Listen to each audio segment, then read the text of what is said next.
हरि ओम चिंत्या व्यक्त रूपाय निर्गुणाय गुणात्मने समस्त जगदाधार मूर्तये ब्रह्मणे नमः। मित्रों, फलित ज्योतिष के इस पाठ्यक्रम में आपका अभिनंदन एवं स्वागत है। यह जो बृहद जातकम नामक पाठ्यक्रम है, मातृभाषा हिंदी में आपके समक्ष आज इस आप प्रथम सप्ताह के अंतर्गत यह जो मेरा द्वितीय पाठ है वह है राशि प्रभेद, अर्थात राशियों की क्या विशेषता है, क्या ऐसा वैशिष्ट आचार्य ने जो हमें बृहद जातकम में उल्लेखित किया है, राशियों का क्या ऐसा संयोग है जिसके आधार पर फलादेश में बहुत बड़ा उपकारी सिद्ध होता है यह शास्त्र। इस दृष्टि से यदि हम विचार करते हैं मित्रों, तो यह द्वितीय पाठ राशि प्रभेद जो है, इसमें बहुत सारे राशियों का वैशिष्ट, राशियों की संज्ञाएं, राशियों के भेदोपभेद का निरूपण किया गया है। जैसे राशियों का काल पुरुषांग रूप में क्या विवेचन है, राशियों के ऊंच क्या है, राशियों के नीचे क्या है, राशि का स्वरूप क्या है, राशि का वर्ण क्या है, राशि शीर्षोदय है कि पृष्ठोदय है, क्या बल है, स्त्री संज्ञक है कि पुरुष संज्ञक है, तमाम ऐसी बातें हैं जिनका स्फुटन आपके समक्ष किया जाएगा। इसका प्रस्फुटन होगा इस पाठ के माध्यम से। मित्रों, ज्योतिष शास्त्र में कुछ मुख्य सोपान होते हैं जिनका विधिवत ज्ञान होना अपेक्षित होता है। सर्वप्रथम आते हैं इन विषयों में, क्योंकि अगर मैं मुख्य रूप से राशियों का ही वर्णन करूं तो आपको शायद यह विषय न समझ में आए, इसलिए जरूरी है कि ये राशियां बनती कैसे हैं। इनके लिए सर्वप्रथम जो आते हैं वो नक्षत्र आते हैं, तदनंतर राशियों एवं राशि स्थान आदि ज्ञान, इनका दृष्टि आदि का ज्ञान अपेक्षित होता है। मुख्य रूप से नक्षत्र के ज्ञान कर लेने से हमें राशियों का ज्ञान हो जाता है, राशियों का स्थान का ज्ञान हो जाता है। अतः इस पाठ में राशियों से संबंधित समस्त विषयों का परिज्ञान कराया गया है। आकाशस्थ सभी चराचर पिंडों का भूमंडल पर वैश्विक प्रभाव पड़ता है। ऐसा नहीं कि केवल भारत में ही ग्रह राशियों का प्रभाव पड़ता है, अपितु विदेशों में भी इस भूमंडल पर जितने जीव चराचर हैं सब पर इनका प्रभाव पड़ता रहता है। अब इस कारण से राशियों का जो समस्त रहस्य है, इनका ज्ञान करना आवश्यक है कि कहां, कैसा, किस प्रकार, किस माध्यम से ये सूचक हैं। जो राशियां हैं हमारी, वो सूचक हैं शुभाशुभ फल के। अतः सर्वप्रथम ये जिज्ञासा होती है कि राशियां क्या हैं, साथ ही मानव जीवन पर कैसे और किस अवस्था में इनका प्रभाव पड़ता है, इसका समाधान किस प्रकार दिया जाता है। आकाश में ग्रहों का जो भ्रमण पथ है, उस भ्रमण पथ पर आने वाले ताराओं एवं को क्या कहते हैं, हम नक्षत्र कहते हैं। ये नक्षत्र समूह ही वस्तुतः राशि कहलाते हैं। नक्षत्रों के अति विशिष्ट आकृति भी अलग अलग कहे गए हैं। इस नक्षत्र में कितनी ताराएं हैं, कैसी आकृति है, इसका ज्ञान करते हैं और उन नक्षत्रों के संयोग से राशियों का निर्माण होता है। आपको बता दें मित्रों, एक नक्षत्र में 4 चरण होते हैं और 9 नक्षत्रों को मिलाकर एक राशि का निर्माण होता है। अब अगर ग्रह भ्रमण पथ को 360 अंशों में विभाजित किया जाता है तथा इसी के समान 12वें भाग अर्थात 30 अंश को जब हम लेते हैं तो उसी का नाम एक राशि होता है। अब जैसे आकाश का 0 अंश से प्रारंभ करके 30 अंश तक का जो भाग है वो मेष राशि कहलाता है, वही मेष राशि का एक प्रविभाग है। अब इस कारण से हम उसे मेष राशि कहते हैं, अर्थात राशि का एक अर्थ समूह या भाग हिस्सा भी होता है। अब अगर आपको बताएं कि इस पाठ के क्या उद्देश्य हैं, जो राशि प्रभेद हैं मित्रों, राशियों से संबंधित समस्त शुभाशुभ प्रभाव एवं विचार के बारे में आप जान सकेंगे। आकाशस्थ राशियों के अंशादि मान एवं उनके स्वरूप का विधिवत ज्ञान कर सकेंगे। मनुष्यों के शरीर में राशियों का किस स्थान पर विशेष शुभाशुभ प्रभाव होता है, इस विषय को भी आप सरलता से जान सकेंगे। आकाशस्थ राशियां किस प्रकार उदित होती हैं, शीर्षोदय है, पृष्ठोदय है, इसका ज्ञान हो सकेगा। एवं राशियों का बलाबल कैसे जाना जाता है, इसका भी, इसके साथ ही चर, स्थिर, दिशा भाव, स्त्री पुरुष आदि जो संज्ञाओं का विभाजन है, उसका भी ज्ञान इस पाठ के माध्यम से आप सरलता से कर सकेंगे। मित्रों, सबसे पहली परिचर्चा आपके समक्ष काल पुरुष के अंग विभाग की। काल को एक पुरुष के रूप में समाहित किया गया और उसमें अंगों को विनिवेशित कर करके तत्त काल अंगों को तत्त काल खंड के प्रतिपादक जो राशियां हैं वो प्रतिनिधित्व करती हैं, उससे हमें उसका ज्ञान कराया जाता है। इसके लिए आचार्य ने मेदसादि द्वादश राशियों का प्रभाव शरीर के ऊपर किस प्रकार पड़ता है इसको श्लोक के माध्यम से निरूपित किया है। देखिए आप, कालंगानि वरंग माननमुरो हृत क्रोड वासो भृतो वस्तिर व्यंजन मूर जानु जुगले जंघे ततोंघ्रि द्वयम मेषासी प्रथमान वर्ष चरणा चक्र स्थिता राशयो राशि छत्र गृहर्ष भानि सततम चैकार्थ संप्रत्यया। ये बृहद जातक का श्लोक है। इसकी व्याख्या शब्दार्थ तो आप देख सकते हैं मित्रों। इसकी व्याख्या हम करें, वस्तुतः आकाश में असंख्य तारे प्रकाशित दिखते हैं। इसमें कुछ ऐसे ताराएं हैं जिनका प्रकाश सर्वाधिक है, कुछ ऐसे हैं जिनका प्रकाश बहुत ही कम है। लेकिन इन नक्षत्रों, इन ताराओं की आकृति के द्वारा नक्षत्र का ज्ञान होता है और वे नक्षत्र कुछ मिल करके कुछ कुछ संख्याओं में का नक्षत्र के कुछ भागों को विभाजित करके राशि का परिज्ञान कराया जाता है। आकाश में अपने अपने तारा समूह रूप में एक क्या है, स्वस्व स्थान पर विराजमान है ये सभी ताराएं। अब अभिजीत सहित 28 नक्षत्र आकाश के रूप में आकाश में विभाजित हैं, विराजमान हैं, ऐसा वर्णन किया गया है। और आकाश में द्वादश राशियां भी स्थित हैं, उनका आकार भी सुनिश्चित किया गया है। जैसे आप मेष वृष आदि देखते हैं, मेष का अर्थ भेड़ होता है, लेकिन ऐसी कोई चीज नहीं है भेड़ जैसी जीव जो आकाश में स्थित है। वस्तुतः भेड़ की जो आकृति है वैसी ही आकृति मेष की परिकल्पित की गई है। इसकी वैज्ञानिकता, इसका जो औचित्य है वो आचार्यों ने बहुत ही सोच समझ करके और अपने वैशिष्ट के कारण निर्धारित किया है।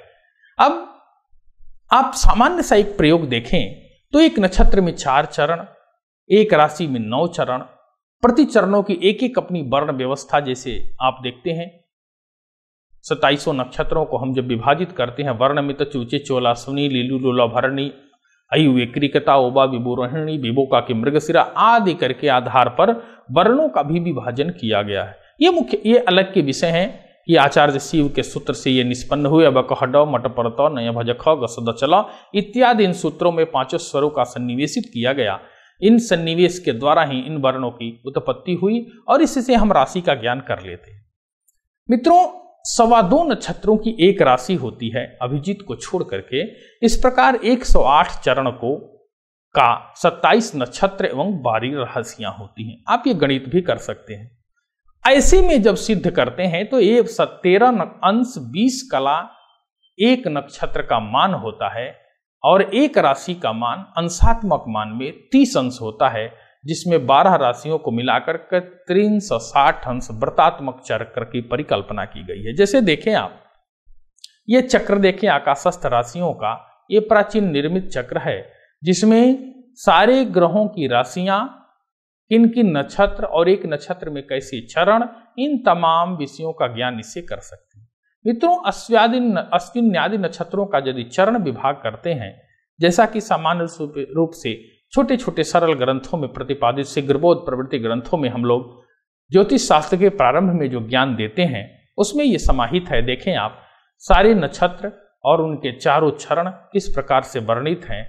चूचे चोलास्विनी लीलू लीलो भरणी अयु विक्रिकता ओबा विबुरोहिणी बेबोका के मृगश्रिया कुहंग छाद्रा इत्यादि क्रम से इस 27 नक्षत्र का वर्णादि क्रम प्रतिपादित किया गया है। यदि चरण विभाग की भी दृष्टि से देखें तो इनका विभाजन जो है अलग अलग वर्णों के माध्यम से किया गया है कि अश्विनी नक्षत्र जो होगा वह पहला नक्षत्र है, भरणी द्वितीय, तृतीया जो कृतिका है, इसमें कैसे 9 चरणों को मिला करके एक एक राशियों का निर्माण किया गया है। यदि आगे हम देखते हैं, इससे आगे बढ़ते हैं समग्रता के रूप में मित्रों, तो नक्षत्रों की आकृतियां एवं उनकी ताराओं की संख्याएं महत्वपूर्ण है। आकाश में ऐसा स्वच्छ मार्ग जहां हमें गणना के आधार के लिए ऋषियों ने कुछ आकृतियों की परिकल्पना की, उनके परिकल्पना के सापेक्ष ही आज भी राशियों के माध्यम से, नक्षत्रों के माध्यम से जो आकाशीय परिज्ञान है वो कराया जाता है। आप देखें, अश्विनी नक्षत्र में 3 ताराएं होती हैं। घोड़े के मुख के सदृश उसका स्वरूप है। भरणी नक्षत्र में भी 3 ताराएं महत्वपूर्ण है और योनि के आकार का उसका स्वरूप है। कृतिका नक्षत्र को देखें आप, 6 ताराएं हैं और चूरा की आकृति की है। रोहिणी को देखें तो जैसे सकट है, बैलगाड़ी है, उस तरह की आकृति है। मृगशीर्ष को आप देखें तो हरिणी के जो मुख है उस प्रकार से मृगशीर्ष का।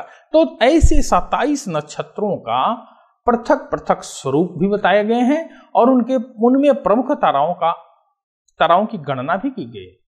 मित्रों, सभी 12 राशियां मानव शरीर के अंगों का प्रतिनिधित्व करती हैं। अब काल पुरुष में मेष राशि शीर्ष का प्रतिनिधित्व करती हैं, अर्थात मेष राशि मानव शरीर के शिरोभाग का शुभाशुभ प्रदर्शित करती है। अगर हमें सिर में किसी तरह का कष्ट या परेशानी होती है तो हम मेष राशि का स्वरूप देखना चाहते हैं कि मेष राशि में कौन सा ग्रह है, कैसे है। इसी तरह वृष को जब देखते हैं तो मुख का प्रतिनिधित्व, मिथुन को देखते हैं तो उरो भाग के, कर्क को देखते हैं तो हृदय, आज जो हार्ट का प्रॉब्लम है उसको चेक करने के लिए हम कर्क राशि देखते हैं। उदर को देखते हैं तो सिंह राशि देखते हैं। इसी तरह कमर भाग के लिए कन्या देखते हैं, वस्ती के लिए तुला, जो हमारे लिंग स्त्रीलिंग या पुलिंग का जो जिसका ज्ञान जिससे होता है वृश्चिक राशि से, धनु राशि से दोनों हमारे जो जांग, और जो हमारे इसके बाद से मकर, कुंभ, मीन आदि राशियों के माध्यम से हम सिर से लेकर के पैर तक के विभाग में राशियों का सन्निवेश करके और तत्तद राशियों में स्थित ग्रहों के द्वारा शुभाशुभ का विचार कर लेते हैं। मित्रों, प्रथम विचार मेष राशि से, द्वितीय विचार चंद्र राशि से और तृतीय विचार लग्न से किया जाता है। काल पुरुष केवल एक तरह का नहीं है, अपितु सप्ताधिक 7 से भी अधिक कोटि है काल पुरुष के परिज्ञान की, जिसमें बहुत सारे आचार्यों ने अपनी अपनी शोध को भी लिया है। कुछ राशि परक वर्णन करते हैं, कुछ ग्रह परक वर्णन करते हैं, कुछ भाव परक वर्णन करते हैं। कुछ लोगों ने शरीर के अवयवों विशेष को लेकर के भी मेषादि 12 राशियों में सन्निवेश किया है, बताया है। ऐसे में बहुत आवश्यक है यह ग्रंथ। क्यों? क्योंकि राशियों पर आधारित अंग विभाग को सर्वोत्कृष्ट आचार्य परंपरा ने स्वीकार किया है, जो आचार्य बिरहमिहिर ने यहां वर्णित किया है। अब इन तीनों में से आप जैसे हमने जो बताया, बलाबल के आधार पर जिस राशि अंग में पापग्रह रहते हैं वह पीड़ित ग्रह होता है, रोगग्रस्त होता है, दुर्बल होता है, और जिस राशि अंग में शुभ ग्रह रहते हैं वह अंग पुष्टता को और आकर्षक होता है। ये चक्र के द्वारा आप आसानी से समझ सकते हैं कि मेषादि राशियों का अंग विभाग किस प्रकार से है। इस चक्र के माध्यम से भी बहुत सारे विषयों का ज्ञान किया जा सकता है। एक मनुष्य की आकृति है, आप देखें इस आकृति को में शीर्ष, मुख, उरो, हृदय, पेट, उदर, बस्ती, लिंग, जानु, जिंघा, ये तमाम पैर तक के तमाम विषय निर्धारित हैं जिससे हम शुभाशुभ का ज्ञान करते हैं। मित्रों, लग्न के द्वारा भी अंग का निर्धारण किया जा सकता है, जैसा हमने बताया। आप देखें इस जन्मांक चक्र में कैसे मस्तक का, शीर्ष का, मुख, नाक, छाती, हृदय, दोनों घुटने, दोनों जानु, बस्ती, गुप्तांग, कमर, उदर आदि का कहां से विचार करते हैं, फलित में इसका प्रयोग कैसे करते हैं। जैसे कि आप एक उदाहरण देखें, उदाहरण से इसका ज्ञान आपको सरलता से हो जाएगा। तुला लग्न की यह कुंडली है, आप देखें।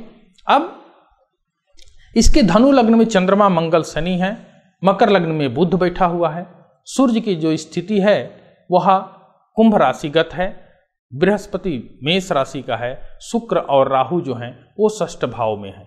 इसमें आप देखें, इसका जब विचार करते हैं तो इस कुंडली में बहुत सारे शुभाशुभ ग्रह, जहां शुभ ग्रह जहां बैठे हैं वह अंग पुष्ट माना जाएगा, और जहां पे भी पापक ग्रहों की ज्युति है वो से उस ग्रह में, उस अंग में किसी न किसी प्रकार का विकार या रोग या चोट, व्रण आदि प्रतिपादित किया जाता है।